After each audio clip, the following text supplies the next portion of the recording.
प्रश्नावली 1.3 के बाद हम आते हैं प्रश्नावली 1.4। बिना लंबी विभाजन प्रक्रिया किए बताइए कि निम्नलिखित परिमेय संख्याओं के दशमलव प्रसार शांत है या अशांत आवर्ती। तो ये सवाल दिए हुए हैं, सवाल को देखने से थोड़ा डर डर लग रहा है और इसको अब हम कैसे हल करेंगे, परंतु इसमें साथ ही साथ क्या बोल दिया है कि विभाजन नहीं करना, इसको भाग नहीं देना है, बिना भाग दिए ही हमको बताना है कि ये शांत है या फिर अशांत आवर्ती दशमलव है। अब इसको हम कैसे हल करेंगे तो थोड़ा सा कॉन्सेप्ट देख लीजिए, ये प्रश्न बिल्कुल सरल हो जाएगा।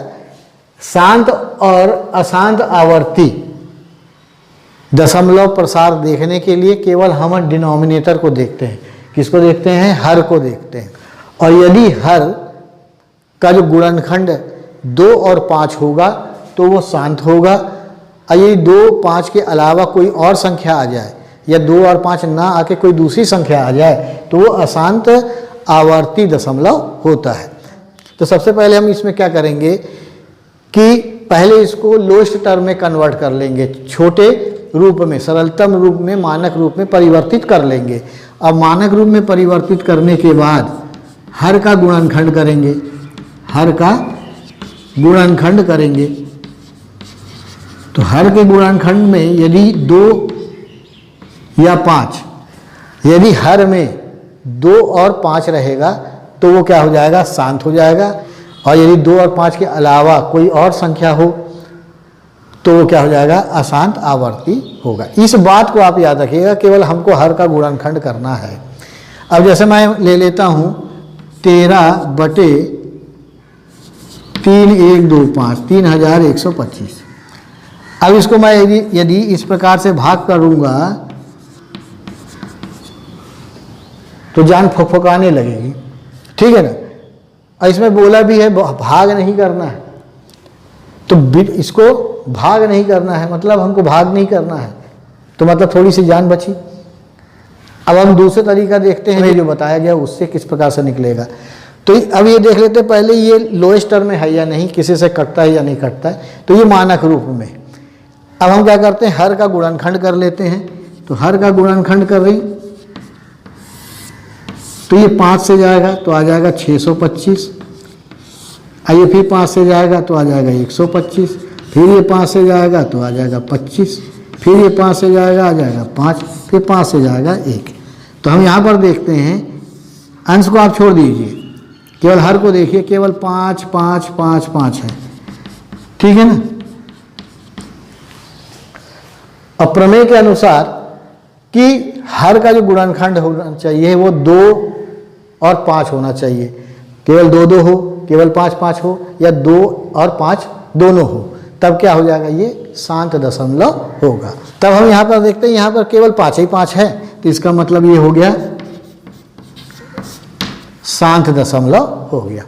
अब इसके बाद ये वाला सवाल लेता हूँ 23/2⁵3 5⁵2। तो यहाँ पे गुणनखंड करने की जरूरत नहीं है, खुद ही गुणनखंड है, केवल इसमें 2 2 है और 5 5 है, तो केवल 2 2 और 5 5 है। अब प्रमेय के अनुसार ये क्या हो जाएगा? शांत दशमलव हो जाएगा, ठीक है। कुछ करना नहीं पड़ रहा, केवल आपको केवल हर देखना है, और हर देखने के बाद इसके बाद हल निकालना है। यहाँ देखिए दूसरा 17/8। पहले ये देख लो कि 17/8 किसी से कटता है या नहीं कटता है। नहीं यदि कटेगा तो प्रेम से उसको काट दीजिए और उसके बाद हल कीजिए। तो यहाँ पर हम देखते हैं कि 8 का जब गुणनखंड करेंगे तो 2 × 2 × 2 आएगा, केवल 2 ही 2 आ रहा है, तो ये क्या हो जाएगा? शांत दशमलव हो जाएगा, क्योंकि हर में 2 या 5 होना चाहिए, इसके अलावा कोई दूसरी संख्या नहीं होनी चाहिए। तो ये भी क्या हो गया? शांत हो गया। अब मैं यहाँ पर ये संख्या ले रहा हूँ 129/2⁵2, 5⁵7 और 7⁵5। अब यहाँ पर देखते हैं इस सवाल को कि ऊपर में 129 है और ये लोएस्ट टर्म है, मानक रूप में है, तब क्या होगा? 2⁵2, 5⁵7 और 7⁵5। तो 2 और 5 तो है ही है, किंतु उसके साथ साथ क्या है? 7 भी है, और इस 7 के होने के कारण ये क्या हो जाएगा? अशांत आवर्ती हो जाएगा। और यदि ये 7 नहीं होता, 7 की घात 5 नहीं होता तो ये शांत हो जाता है, परंतु 7 होने के कारण ये क्या हो जाएगा, अशांत आवर्ती हो जाएगा। समझ में आ रहा है ना। अब इसके बाद मैं ये ले लेता हूँ 6/15। अब 6/15 को आप ध्यान से देखिए, 3 से कट रहा है, तो पहले काटना जरूरी है, यदि नहीं काटेंगे तो गड़बड़ भी हो सकता है। तो ये 3 से कट गया, 3 दूनी और 3 पंजे 15, तो 2/5, 5 आ गया, तो ये क्या हो जाएगा, शांत हो जाएगा। इसी सवाल, ऐसे ही सवाल परीक्षा में पूछे जाते हैं और बच्चे गलत कर देते हैं। वो ये सोचते हैं कि हमको नीचे हर का तो हर देखना है, तो इसको आप गुणनखंड कर दिए तो ये कितना आ जाएगा, 3 × 5, तो 3 आ गया, इसलिए अशांत कर देते हैं। और यहीं पे वो गच्चा खा जाते हैं, यहीं गड़बड़ हो जाता है कि इसको हम अशांत माने थे किंतु ये शांत निकल गया। और शांत क्यों निकला वो भी देख लो। इस 6 को हम क्या लिखते हैं, 2 × 3, तो भाई 3 और 3 कट ना गया। जब 3 और 3 कट जाएगा तो क्या बचेगा, नीचे 5 बच जाएगा, तो क्या हो जाएगा, ये शांत हो जाएगा।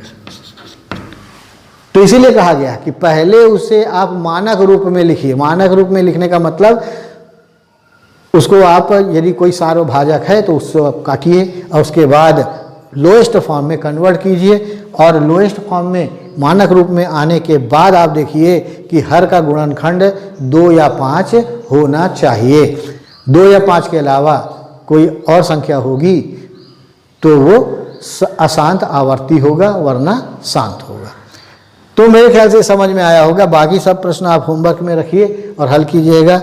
ध्यान में इसको दीजिएगा, इसको दीजिएगा, ठीक है। हो सकता है तो इसको भी दे दीजिएगा। लोएस्ट टर्म में कन्वर्ट करने के बाद ही इसको हल करना है। अब अगला प्रश्न भी पहले प्रश्न से रिलेटेड है। ऊपर दिए गए प्रश्न में उन परिमेय संख्याओं के दशमलव प्रसार को लिखिए जो शांत है। तो आपने इसमें पता कर लिया होगा कौन कौन शांत है, कौन कौन अशांत है। अब हमको ये बता रहा है कि जो शांत है उसका दशमलव प्रसार लिखिए। अब दशमलव प्रसार लिखने के लिए जैसे यहाँ पर लिखा है 13/31/25। अब इसको हमको भाग करना पड़ेगा, परंतु आपको भाग नहीं करना है। यदि भाग कर लिए तो खेल खत्म। तब तो मान लीजिए आप ज़बरदस्ती मेहनत कर रहे हैं, आपको दिमाग यूज़ करना है। अब अगला प्रश्न है कि ऊपर दिए गए प्रश्न में उन परिमेय संख्याओं के दशमलव प्रसार को लिखिए जो शांत है। मतलब जो पहले प्रश्न में हमने जिनको शांत दशमलव कहा है उसका मान निकालना है, उसका प्रसार करना है। तो आपने निकाल लिया होगा कि कौन कौन से शांत है।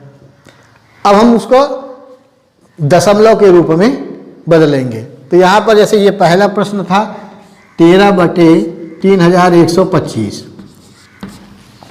अब इसको शांत, चूंकि ये शांत दशमलव है, अब इसका प्रसार करना है तो फिर इसका भाग करना पड़ेगा। तो इसका भाग करना पड़ेगा तो फिर जान फकाएगी। अब हम क्या करते हैं, इसमें भाग नहीं करेंगे बल्कि हम कुछ नया दिमाग लगाएंगे। तब हम कुछ ट्रिक लगाएंगे। तो ट्रिक लगाने के लिए पहले इसको छोड़ो, इसको बनाओ। तो मैं 6/15 लिया हूँ। ये छोटा सवाल है, सरल है, इसको सीखिए, फिर उसके बाद ये सिखाता हूँ। इसको लोएस्ट टर्म में कन्वर्ट करना था तो ये 2/5 आ गया, ठीक है ना। अब यहाँ पर आप देखिए नीचे में 1/5 है। अब आप क्या कीजिए, 5 को किससे गुणा करेंगे तो 10 बन जाएगा, 2 से। तो हम क्या करते हैं, ऊपर नीचे 2 का गुणा कर देते हैं तो ये बन जाएगा 4/10। और जब बटे में 10 आ जाता है तो इसका भाग बिना भाग किए बन जाता है। 10 आया है तो 1 शून्य है तो 1 के बाद दशमलव लगा दो। अब इसको भाग करोगे तो सेम इतना ही आंसर आएगा। बिल्कुल यही ट्रिक लगाना है। जैसे मान लीजिए मैं यहाँ लेता हूँ 35/50। अब आप इसको लोएस्ट टर्म में कन्वर्ट कर देंगे तो ये कितना हो जाएगा, 7/10 हो जाएगा ना। 7/5 से कट गया तो 7/10 आ गया, 1 शून्य आ गया तो हो गया 0.7। 1 के बाद दशमलव लगा दो। अब मैं इसको ले लेता हूँ, फिर इसके बाद आपको ये वाला समझाऊंगा, बहुत इजी है। तो 23/2⁵3 5⁵2। अब आप इसको देखिए, इसको हल मत कीजिए, हल करेंगे तो ज़्यादा समय लग जाएगा। यहाँ 3 ठोक 2 है और यहाँ पर 2 ठोक 5 है, तो हम 1 5 का ऊपर नीचे गुणा कर देते हैं। अब ये क्या होगा, 23 पंजे, तो 23 पंजे कितना हो जाता है, 3 5 3 15, 1 5 दूनी 10 और 1 11। और नीचे देखो, नीचे को आप यहाँ समझो तो 2 की घात 3 और ये हो जाएगा 5 की घात 3, तो ये हो जाएगा 2 गुणा 5 की घात पूरे की घात 3, तो ये हो जाएगा 10 और 10 की घात 3 बराबर 1000। ठीक है, 1000 आएगा। अब 1000 में कितने जीरो हैं? 3 जीरो हैं, तो 3 के बाद 0.115 और 3 के बाद 0.0, आंसर आ गया। तो इस प्रकार से ट्रिक का प्रयोग करना है जो कि कक्षा 7वीं में आपने पढ़ा है, जो आपने कक्षा 7वीं में पढ़ा है उसका हमको यहाँ पे प्रयोग करना है। अब देखो इसको कैसे हल करना है। 13/3125 को हम लिखे थे 5 की घात 5, 5 बार 5 आया था, 5 गुणा 5 गुणा 5 गुणा 5 गुणा 5। अब हम यहाँ पर क्या किए, 2 की घात 5 ऊपर गुणा कर दिए, 2 की घात 5 नीचे गुणा कर दिए। क्यों कर दिए पता चल जाएगा, ये 10 हो जाएगा और ये हो जाएगा 13 गुणा 32, अभी आ जाएगा 10 की घात 5। अब इसको गुणा कर दीजिए तो कितना आ जाएगा, 13 दूनी 26, 13 3 39 और 2 41 बटे 1 2 3 4 5। अब नीचे 5 शून्य आ गया, 1 लाख आ गया, 5 तो शून्य आ गया, 5 के बाद दशमलव लगाना है, तो 6 1 4 और 3 ही अंक है तो 2 शून्य बढ़ा के दशमलव लगा दीजिए, ये आंसर आ गया। इसको मैंने एक एक स्टेप बताया तो इतना लंबा आया, नहीं तो आप first step, second step, third step, fourth step में ख़त्म हो जाएगा। तो इस प्रकार से आपको लगाना है। बाकी इसमें आप जहाँ पता कर लें कि जो परिमेश जो शांत दशमलव है उसको इसी मेथड से हल कर लें। तो उम्मीद है ये समझ में आया है। समझ में आया है तो बिल्कुल इसको आप स्क्रीनशॉट लेके कॉपी में लिख डालो और इसके बाद बाकी का आंसर मेरे कमेंट बॉक्स में लिख के बता देना। अब बच गया तीसरा नंबर का प्रश्न। तीसरे नंबर के प्रश्न में आपको ये बताना है कि नीचे दी हुई संख्याएं परिमेय है या नहीं है। तो उस प्रश्न को आप लगाइए और मुझे कमेंट करके बताइएगा कि तीनों का आंसर क्या आया है। तो एक टाइप का ये होमवर्क समझ लीजिए आप और इसको बनाइए। तो इस प्रकार से कक्षा 10वीं का अध्याय 1 वास्तविक संख्याओं से संबंधित पूरे प्रश्न आपको हल करके बताया गया है। इसे आप कॉपी में निश्चित रूप से नोट कर लीजिएगा और इससे तैयारी कीजिएगा। इसके बाद अध्याय 2 बहुपद से संबंधित प्रश्नों को हल किया जाएगा। तब तक खुश रहिए, मस्त रहिए, खूब गणित लगाइए और सफल हो जाइए। इसी शुभकामनाओं के साथ धन्यवाद।